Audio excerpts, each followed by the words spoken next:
अस्सलाम वालेकुम everyone, welcome to Ayesha medical education.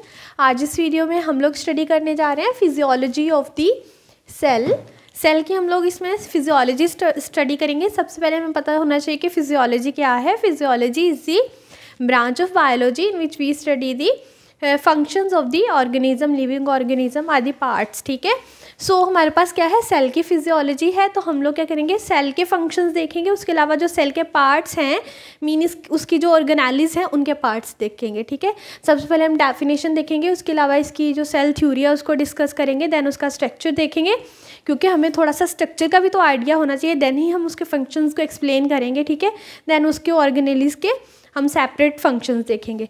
सबसे पहले क्या है, सेल हमारे पास cell is the basic unit of life. Cell क्या है, बेसिक यूनिट है and defined as the structural and the functional unit of life. जो ये तो बिल्कुल शॉर्ट ही डेफिनेशन है, बट जो सारी जो उसके जो एस्पेक्ट्स हैं डेफिनेशन को उसको फुलफ़िल करती है, वो ये डेफिनेशन है कि ये स्ट्रक्चरल भी है और फंक्शनल भी है। मीन इन दो वर्ड्स की वजह से सारी की सारी बात समझ आ जाती है कि सेल जो ह्यूमन सेल, बिकॉज हम ह्यूमन फिजियोलॉजी पढ़ रहे हैं, सो क्या है कि जो इंसान का स्ट्रक्चर है, ह्यूमन का स्ट्रक्चर है, बॉडी का स्ट्रक्चर है, वो सारा का सारा सेल्स बनाते हैं। और फंक्शंस, हमारी बॉडी में बहुत सारे फंक्शंस हो रहे हैं। ठीक है, डिफरेंट टाइप्स ऑफ उसके लिए सेल होंगे। So all functions are performed by the cell. Mean कोई भी सिस्टम है, आप उसकी सब डिविजन्स करते जाएँ तो अल्टीमेटली आप कहाँ पर जाकर पहुँचेंगे, सेल पर पहुँचेंगे। सारा का सारा काम सेल ही कर रहे हैं। सेल के जो स्पेसिस हम देख लेते हैं। एक्स्ट्रा सेलुलर स्पेस क्या होती है, space outside the cell and the is called extracellular fluid. यहाँ तक ठीक है। जो स्पेस सेल के बाहर होती है वो होती है extracellular. Cellular mean cell से ही, ठीक है। So the fluid inside the space mean जो एक्स्ट्रा सेलुलर स्पेस के अंदर अब फ्लूइड भी होगा and the fluid in the space is called extracellular fluid. Mean दो चीज़ें याद करनी है इस लाइन में, extracellular space and extracellular fluid. अब हम देख लेते हैं emergence and implications of the cell theory. Cell का हमें कैसे पता चला कि कोई सेल नाम की भी कोई चीज़ होती है। ठीक है, सो इसके लिए हमारे पास बहुत सारी थ्योरीज हैं। 1665 बहुत पहले की बात है। रॉबर्ट हुक थे, ठीक है, एक साइंटिस्ट हैं ये रॉबर्ट हुक। उन्होंने 1665 में स्टडी किया थिन कॉर्क को। थिन कॉर्क क्या होती है, हमारे पास डेड बार्क होती है प्लांट की, उसको स्टडी किया and he proposed cell as an empty space. उन्होंने अल्टीमेटली क्या डिस्कवर किया कि सेल क्या है, एक एम्प्टी स्पेस है। मीन ये क्या है, एम्प्टी कंपार्टमेंट्स हैं बहुत सारे। ठीक है, फिर जाके कॉर्क बनी है हमारे पास। मीन छोटे छोटे कंपार्टमेंट्स ने मिलकर हमारे पास ये क्या बना दिए, कॉर्क बना दी। मीन उन्होंने इसको क्या बोला कि ये एम्प्टी स्पेस है। ठीक है, इसके बाद क्या हुआ, जब रॉबर्ट ब्राउन आए, उन्होंने किसकी डिस्कवरी की, न्यूक्लियस की। और उन्होंने बोला कि जो सेल है उसके अंदर एक डार्कली स्टेन्ड पार्ट है, मीन सेंटर में कुछ ना कुछ प्रेजेंट है और वो न्यूक्लियस है। ठीक है, न्यूक्लियस को किसने डिस्कवर किया था, रॉबर्ट ब्राउन ने। और सबसे पहले सेल को किसने डिस्कवर किया था, रॉबर्ट हुक ने। जब रॉबर्ट ब्राउन जो थे उन्होंने बोला कि एक न्यूक्लियस है और वो सेल के अंदर प्रेजेंट है, तब जाके क्या हुआ कि ये जो रॉबर्ट हुक की थ्योरी थी वो चेंज हो गई, बिकॉज इन्होंने बोला था कि ये एम्प्टी स्पेस है। ठीक है, ये थ्योरी हमारे पास इनवैलिड होगी। With the passage of time और भी बहुत सारी थ्योरी लोगों ने प्रपोज की, जिसमें जीन बैप्टिस्ट, डी लामार्क, ठीक है, लॉरेंस ओकन, बहुत सारे साइंटिस्ट हैं। बट जो सबसे बेस्ट थ्योरी रही वो हमारे पास थी सेल थ्योरी। और वो किसने प्रपोज की थी, सिचलिडन एंड शिवान वर्क इंडिपेंडेंटली। ये दो साइंटिस्ट थे, एक जूलॉजिस्ट था और एक बॉटनिस्ट था। ठीक है, इन दोनों ने इंडिपेंडेंटली काम किया, मीन मिल के काम नहीं किया। सेल थ्योरी दोनों ने मिलकर नहीं बनाई, बट दोनों ने अलग अलग काम किया and came out with a theory called the cell theory. और एक थ्योरी के साथ आए जिसका नाम था सेल थ्योरी। अब उस थ्योरी के कुछ सैलिएंट फीचर्स हैं, क्या हैं वो थ्योरी के salient features, mean cell theory के इन 3 फीचर्स हैं हमारे पास। All organisms are composed of 1 और द मोर सेल्स। ठीक है, एक ऑर्गेनिज्म जो है हमारे पास एक या एक से ज़्यादा सेल का बना होता है, जैसे हमने पढ़ा यूनिसेलुलर, मल्टी सेलुलर ऑर्गेनिजम्स। ठीक है, यूनिसेलुलर क्या होंगे, जैसे बैक्टीरिया एक सेल के बने होते हैं। मल्टी सेलुलर जैसे हम हैं, बहुत सारे सेल्स से बने हुए हैं। हमारी बॉडी में ट्रिलियंस ऑफ द सेल हैं, not million billions but trillions of the cell. ठीक है, सो एक ऑर्गेनिज्म एक या एक से ज़्यादा सेल से बना हुआ है। Cells arise from the pre existing cells. उन्होंने बोला कि सेल जो हैं पहले से मौजूद जो सेल्स होते हैं उन्हीं से बनते हैं, मीन उनकी डिवीजन से या रिसाइकलिंग से, ठीक है। प्री एग्जिस्टिंग सेल से सेल्स बनते हैं। And cell is the third salient feature क्या है, cell is the structural as well as the functional unit of life. वही बात आ गई, क्योंकि मेन चीज़ जो है ना हमारी जो रिक्वायरमेंट को फुलफिल करती है वो ये बात है, structural as well as the functional. Structure भी बनाता है और साथ साथ फंक्शंस भी परफॉर्म करता है। कौन, हमारे पास सेल। अब हम देखेंगे सेल का स्ट्रक्चर, बट उससे पहले स्ट्रक्चर देखने से पहले हम लोग देख लेते हैं कैरेक्टरिस्टिक्स ऑफ द सेल, कि सेल के कुछ कैरेक्टरिस्टिक्स हैं। सेल क्या करता है, it needs nutrition and oxygen. हमारे पास लिविंग ऑर्गेनिज्म है तो ये स्ट्रक्चर भी लिविंग है। सो लिविंग चीज़ों को ज़रूरत होती है न्यूट्रिशन की और ऑक्सीजन की, ठीक है। सेल के लिए क्या चीज़ें ज़रूरी है हमारे पास, nutrition and oxygen. Produce energy its own for growth, repair and activities, mean ये खुद की एनर्जी प्रोड्यूस करके अपनी ग्रोथ को, रिपेयरिंग को और एक्टिविटीज़ को इन्हांस करता है। It eliminates carbon dioxide and metabolic waste, eliminates करता है मेटाबॉलिक वेस्ट को। ऑब्वियस सी बात है, अगर न्यूट्रिशन ले रहा है तो मेटाबॉलिक वेस्ट भी प्रोड्यूस होंगे। ऑक्सीजन ले रहा है तो उसके इन रिटर्न कौन सी चीज़ हमारे पास एक्सक्रीट होगी, कार्बन डाइऑक्साइड एलिमिनेट होगी, ठीक है। Maintains medium for its survival, mean अपनी खुद को मेंटेन करने के लिए एक इन्वायरमेंट और द मीडियम क्रिएट करता है अपने सर्वाइवल के लिए, ठीक है। Show response to the entry of invaders, जैसे ही कोई एक्सटर्नल पार्टिकल, कोई बैक्टीरिया या कोई भी इन्वेडर इसमें एंटर करता है तो ये रिस्पॉन्स शो करता है।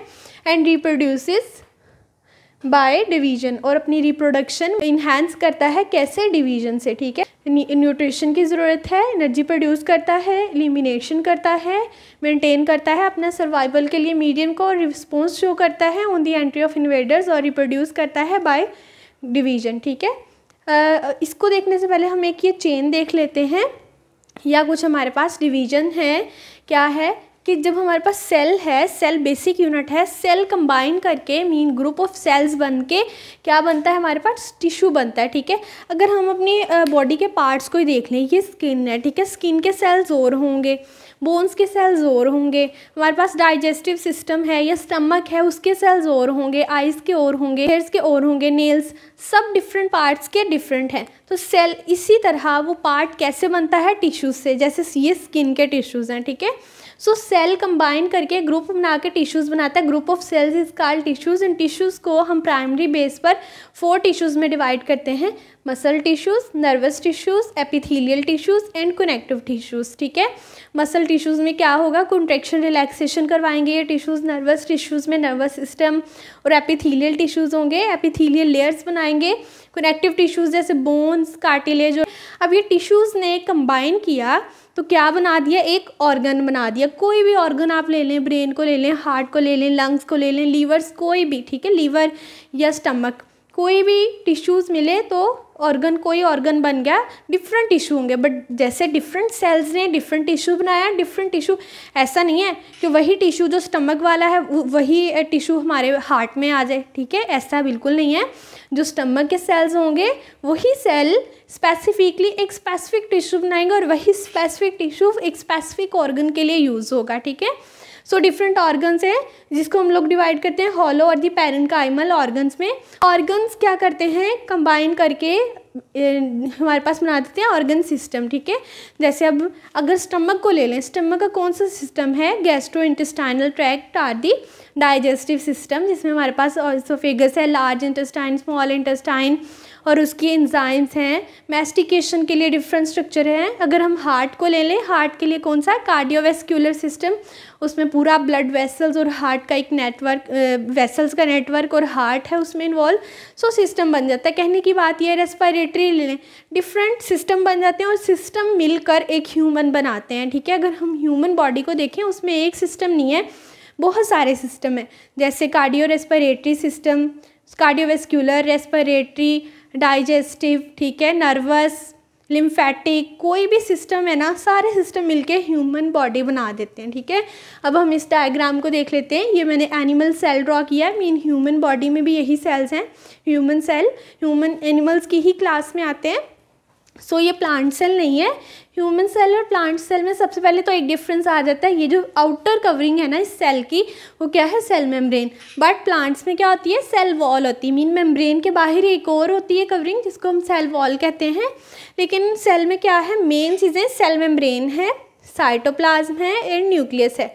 जो सेल मेम्ब्रेन होती है, आउटर कवरिंग होती है, मैंने क्रॉस सेक्शन ड्रा किया, मीन सेल को इस तरह से काट के दिखाया है। सो ये क्या है, सेल मेम्ब्रेन है, आउटर कवरिंग। और ये कवरिंग के अंदर क्या, कौन सा फ्लूइड है, साइटोप्लाज्म, ठीक है। इस साइटोप्लाज्म के अंदर बहुत सारी ऑर्गेनेल्स जो हैं वो फ्लोट करती हैं। और सबसे सेंटर पे कौन सा, थर्ड कौन सा है हमारे पास, न्यूक्लियस है। जो मेन स्ट्रक्चर, सेंट्रल स्ट्रक्चर है वो है न्यूक्लियस। और न्यूक्लियस के अंदर डार्कली स्टेन्ड एक और स्ट्रक्चर है जिसको बोलते हैं न्यूक्लियोलस, ठीक है। न्यूक्लियस की मेम्ब्रेन कौन सी होगी, न्यूक्लियर मेम्ब्रेन। और सेल की मेम्ब्रेन प्लाज्मा मेम्ब्रेन और द सेल मेम्ब्रेन।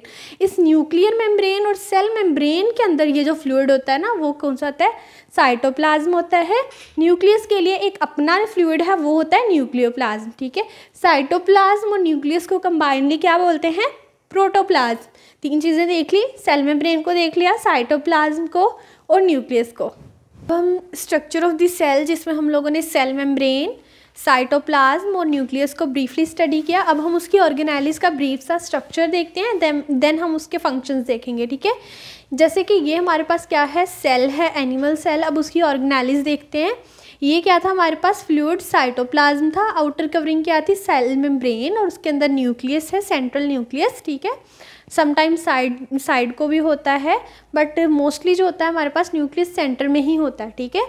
अब हम इसकी ऑर्गेनेलिस में सबसे पहले न्यूक्लियस को देख लिया। न्यूक्लियस के अंदर क्या है, ये छोटा सा न्यूक्लियोलस है। न्यूक्लियस के अंदर न्यूक्लियोलस, और न्यूक्लियस में उसके अलावा क्या होता है, क्रोमैटिन मटेरियल होता है, ठीक है। Central structure in the cell and contain chromatin material and nucleolus. Chromatin material mean genetic material होता है, क्रोमोसोम्स होते हैं, क्रोमैटिड्स होते हैं। सेल डिवीजन में जो क्या, क्रोमैटिड्स हमारे पास क्रोमोसोम्स बन जाते हैं, ठीक है। सेल डिवीजन में न्यूक्लियस का स्ट्रक्चर डिसअपियर हो जाता है और न्यूक्लियस एपरेटस बन जाता है, ठीक है, ड्यूरिंग सेल डिवीजन। ये हो गया हमारे पास न्यूक्लियस। देन हम देखेंगे cytoskeleton is a complex cellular organelles of various sizes. ये जो थ्रेड लाइक स्ट्रक्चर मैंने बनाया है ना, ये क्या है हमारे पास, cytoskeleton. This is the cytoskeleton. Cytoskeleton हमारे पास वेरियस साइज के होते हैं। ये हमारे पास होते हैं microtubules, microfilaments and intermediate filaments, ठीक है। ये फिलामेंट्स क्या करते हैं, सेल के स्ट्रक्चर को मेंटेन करके रखते हैं। साइटोस्केलेटन 3 होते हैं, microtubules, microfilaments and intermediate filaments. उसके बाद आते हैं हमारे पास गोल्जी एपरेटस और the Golgi bodies. These are the complex membrane bounded organelles formed by the flattened membrane. Mean इनकी जो मेम्ब्रेन्स हैं वो फ्लैट होती हैं, जिसको हम क्या बोलते हैं, सिस्टर्नी। ये हमारे पास क्या है, गोल्जी एपरेटस है। गोल्जी एपरेटस का स्ट्रक्चर थोड़ा सा एंडोप्लाज्मिक रेटिकुलम के साथ मिलता जुलता है, बट डिफरेंस मैं आपको भी थोड़ी देर में बता देती हूँ। ये हमारे पास क्या है, फ्लैटेंड मेम्ब्रेन्स हैं, जिसको हम क्या बोलते हैं, सिस्टर्नी, ठीक है। इसमें ये क्या करता है, पैकेजिंग का काम करता है, सेल की पैकिंग, प्रोटीन्स वगैरह की, वो फंक्शंस में देखेंगे। बट ये फ्लैटेंड मेम्ब्रेन वाला स्ट्रक्चर क्या है, गोल्जी एपरेटस और द गोल्जी बॉडीज़। उसके अलावा क्या है, endoplasmic reticulum. These are the endoplasmic reticulum. ये होती क्या है, ट्यूब्यूलर नेटवर्क होता है, contain fluid called endoplasmic matrix, ठीक है। इसके अंदर फ्लूइड होता है, मीन इनकी जो मेम्ब्रेन्स है इसके अंदर फ्लूइड है, उसको बोलते हैं एंडोप्लाज्मिक मैट्रिक्स। ये एंडोप्लाज्मिक रेटिकुलम 2 टाइप्स की होती है, स्मूथ भी होती है, रफ भी होती है। SER smooth endoplasmic reticulum, RER rough endoplasmic reticulum. जो स्मूथ है उस पर, वो क्यों स्मूथ है, क्योंकि उसके ऊपर प्रोटीन्स, राइबोसोम्स नहीं है, विदाउट राइबोसोम्स है, ठीक है। अगर आप इन दोनों को देखें तो इनमें से रफ कौन सी है, ये है RER, ये स्मूथ है SER, ठीक है। This is SER, this is RER, ठीक है। ये दोनों हैं क्या, एंडोप्लाज्मिक रेटिकुलम। अब रफ क्यों है, RER क्यों है, with rough bumpy surface beads like appearance. इसकी बीड्स लाइक अपीयरेंस होती है क्योंकि इसके ऊपर क्या अटैच होती हैं, राइबोसोम्स अटैच होती हैं। राइबोसोम्स क्या है, ribosomes are the factory of proteins. Ribosomes proteins बनाती हैं, ठीक है। एंडोप्लाज्मिक रेटिकुलम की 2 टाइप्स हैं, SCR, RER। स्मूथ के ऊपर प्रोटीन्स नहीं, सॉरी राइबोसोम्स नहीं होंगे, उसकी बम्पी अपीयरेंस नहीं होगी, इट विल स्मूथ। और जो RER है, रफ एंडोप्लाज्मिक रेटिकुलम है, वो हमारे पास बीड्स लाइक अपीयरेंस देती है, रफ बम्पी अपीयरेंस देती है, क्योंकि उसके ऊपर हमारे पास राइबोसोम्स अटैच होती हैं। ठीक है, ये होगी हमारे पास एंडोप्लाज्मिक रेटिकुलम। अब डिफरेंस क्या है इन दोनों का, दोनों मेम्ब्रेन बाउंड ऑर्गेनेलीज हैं और स्ट्रक्चर मिलता जुलता है, वो ये है कि इनकी एक्सटेंशन होती है बिल्कुल न्यूक्लियस। ठीक है, न्यूक्लियस के साथ, न्यूक्लियर मेम्ब्रेन के साथ ये अटैच होती हैं। ठीक है, और जो हमारे पास गोल्जी अपरेटस है वो इस तरह से कहीं भी होंगे, किसी भी कॉर्नर में हो सकती हैं, बट ये इनका जो स्टार्टिंग पॉइंट ही है ना वो न्यूक्लियर मेम्ब्रेन। ठीक है, एक्सटेंड करती है nuclear membrane to plasma membrane. कौन? Endoplasmic reticulum. अब हम देख लेते हैं लाइजोसोम्स को। ये क्या है? स्मॉल ऑर्गेनेलीज हैं, ऑफन कॉल्ड गार्बेज सिस्टम।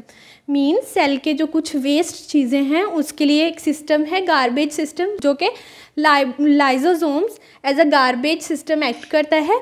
और ये कैसे करता है? डीजनरेशन करता है उन चीज़ों की, उन इन्वेडर्स की, ये बैक्टीरियाज की, या कोई भी वेस्ट की बाय एंजाइम्स। ठीक है, इसके अंदर उन एंजाइम्स होंगे, हाइड्रोलाइटिक एंजाइम्स। ठीक है, क्या होंगे? एंजाइम्स होंगे जो ये वाला एक्शन परफॉर्म करेंगे।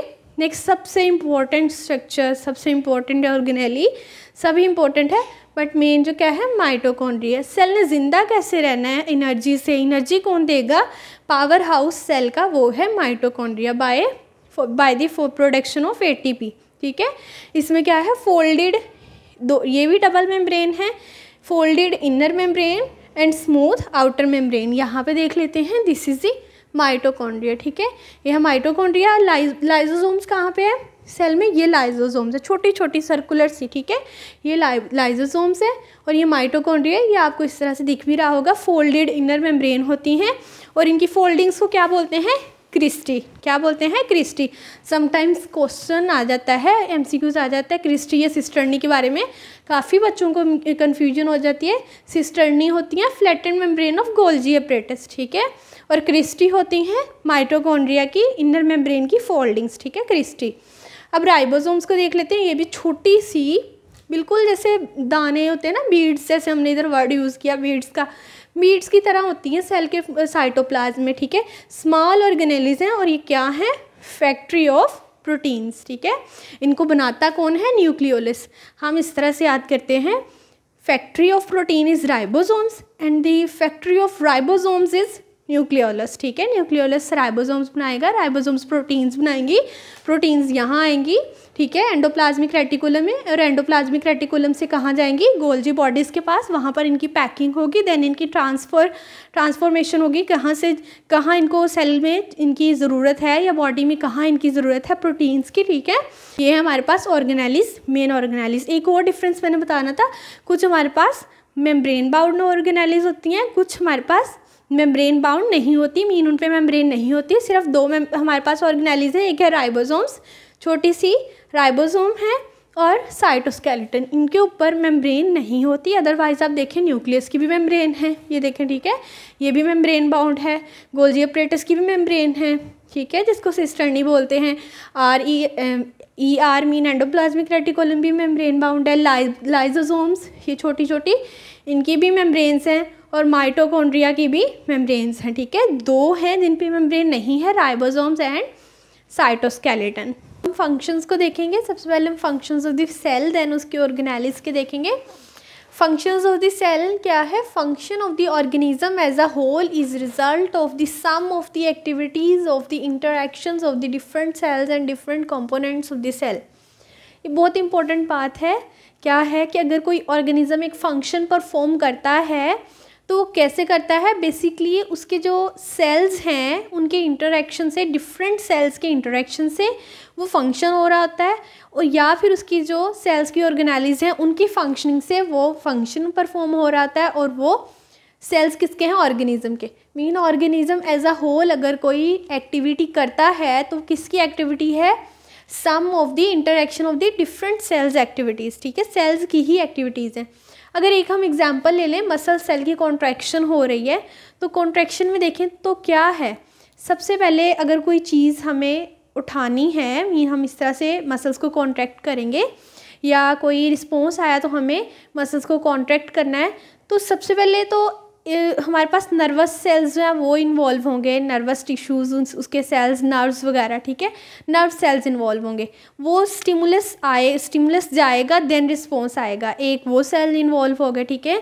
उसके अलावा मसल्स के सेल खुद इन्वॉल्व होंगे, ठीक है, 2 टाइप्स होगी। उसके अलावा अब हम देखें तो सेल की ऑर्गेनेली भी इन्वॉल्व होगी, कौन सी, ATP हमें चाहिए होगा, एनर्जी चाहिए होगी, ठीक है, माइटोकॉन्ड्रिया भी इन्वॉल्व होगा। सो उसके अलावा और भी सेल्स हैं, मैंने तो एक माइनर सा ही आपको स्ट्रक्चर बताया, बहुत सारे सेल्स का इंटरेक्शन हो के, उनके फंक्शन हो के देन कोई एक्शन होता है। जैसे मसल सेल्स को कॉन्ट्रैक्ट या रिलैक्स करवाना है तो उसमें मेनली मसल सेल्स हैं, नर्व सेल्स हैं, ठीक। उसके अलावा ATP वगैरह चाहिए है तो उसके लिए कौन सी ऑर्गेनेली है, माइटोकॉन्ड्रिया। तो muscle cells contract and relax, ये फंक्शन है मसल सेल्स का। नर्व सेल्स क्या करते हैं, ट्रांसमिट करते हैं इम्पल्सिस को। ग्लैंड सेल्स क्या करते हैं, सिक्रीशन का काम करते हैं, सिक्रीट्स, ठीक है। Red blood cells carry oxygen, stomach cells secrete gastric juice.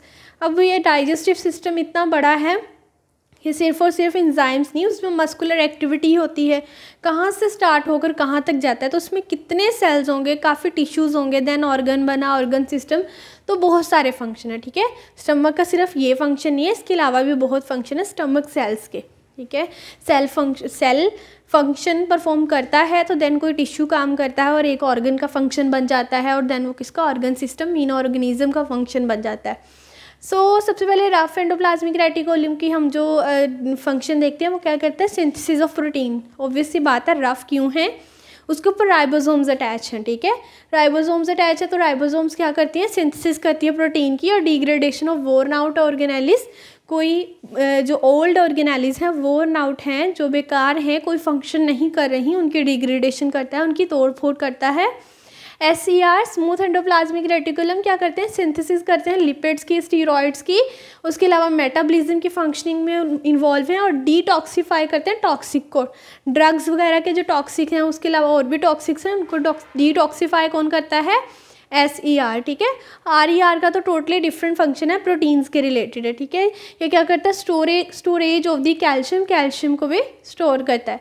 Golgi apparatus, जैसा कि हमने बताया कि प्रोटीन न्यूक्लियोलस से प्रोड्यूस होके RER के पास जाती है, RER के बाद किसके पास आती है, गोल्जी एपरेटस, गोल्जी बॉडीज़ के पास, किसके लिए, प्रोसेसिंग के लिए, पैकेजिंग के लिए, लेबलिंग के लिए, देन उसकी डिलीवरी होती है, ठीक है। एक और चीज़ मैं आपको बताना भूल गई थी कि जो हमारे पास गोल्जी एपरेटस होता है ना, ये क्या, कौन सा फंक्शन परफॉर्म करता है हमारे पास कॉन्जुगेट प्रोडक्ट्स बनाता है। कॉन्जुगेट प्रोडक्ट्स कैसे बनते हैं, जैसे लिपोप्रोटीन्स, ठीक है। लिपोप्रोटीन्स कैसे बनती है, लिपिड्स की और प्रोटीन की दोनों के कॉम्बिनेशन, ठीक है। लिपिड को प्रोटीन से मिला दिया, क्या बन गया, लिपोप्रोटीन वगैरह, इस तरह के कॉन्जुगेट स्ट्रक्चर्स बनाते हैं गोल्जी एपरेटस। लाइसोसोम्स हमारे पास क्या है, लाइसोसोम्स कौन सा फंक्शन परफॉर्म करते हैं, हमने इसको क्या बोला था, गार्बेज सिस्टम का काम करता है, ठीक है। डिग्रेडेशन का करता है काम, autophagy, self eating, auto mean खुद, ऑटोफैगी सेल्फ ईटिंग का काम करता है। Removal of excessive secretory products, इसका काम ही है कि चीज़ों को रिमूव करना, डिग्रेड करना, उनको तोड़ना फोड़ना, और जैसे ओल्ड माइटोकॉन्ड्रिया वगैरह हैं उनको डिग्रेड कर देना, मतलब सेल की क्लीनिंग में काम आता है, ठीक है। गार्बेज को इकट्ठा कर लेता है, degradation, autophagy, removal of excessive secretory products. Mitochondria is the powerhouse of the cell, जब भी माइटोकॉन्ड्रिया का वर्ड सुनना है तो आपके जहन में पावर हाउस का वर्ड आना चाहिए, ठीक है। ये क्या करता है, produce energy, synthesis of ATP, initiate apoptosis, necrosis वगैरह क्या है, cell death, program cell death होती है, ठीक है, उसको ये इनिशिएट करवाता है, मेनली एनर्जी प्रोड्यूस करता है और ATP की सिंथेसिस करता है, और जो जिसमें ATP यूज़ होके ADP बनता है, देन फिर रीजनरेट करता है ATP को बाय ATP, ठीक है। मीन ADP में फास्फेट ऐड करके फिर ATP बना देता है, ठीक है। राइबोसोम्स का एक ही फंक्शन है, सिंथेसिस ऑफ प्रोटीन्स, और न्यूक्लियस बहुत इंपॉर्टेंट स्ट्रक्चर है, ठीक है। ये कंट्रोल करता है एक्टिविटीज़ ऑफ सेल, बल्कि हम ये कह सकते हैं कि एक्टिविटीज़ ऑफ लाइफ को कंट्रोल करता है, क्योंकि न्यूक्लियस के अंदर क्रोमैटिन है, जेनेटिक मटेरियल है, जेनेटिक मटेरियल के ऊपर जेनेटिक इन्फॉर्मेशन है, और इन्फॉर्मेशन, जेनेटिक इन्फॉर्मेशन ही पूरी लाइफ को, एक ह्यूमन के अंदर क्या क्या होना है, क्या क्या स्ट्रक्चर बनने हैं, उसको कंट्रोल करती है, ठीक है। सो ये control activities of cell, control cell division and synthesis of the RNA, ठीक है, ये न्यूक्लियस के फंक्शन है। इसके अलावा मैंने एक और बात बतानी थी, सेल मेम्ब्रेन का एक अलग से टॉपिक है जो हमारे पास फिजियोलॉजी ऑफ सेल है, उसका आधा चैप्टर तो हमारे पास सेल मेम्ब्रेन का, ठीक है। उसके लिए मैं सेपरेट वीडियो बनाऊंगी जिसमें हम लोग उसके मॉडल्स को डिस्कस करेंगे, उसके स्ट्रक्चर को, फंक्शन को। ये थी हमारे पास overall physiology of the cell. If you understand this video so please like, share and subscribe the channel. Thanks for watching.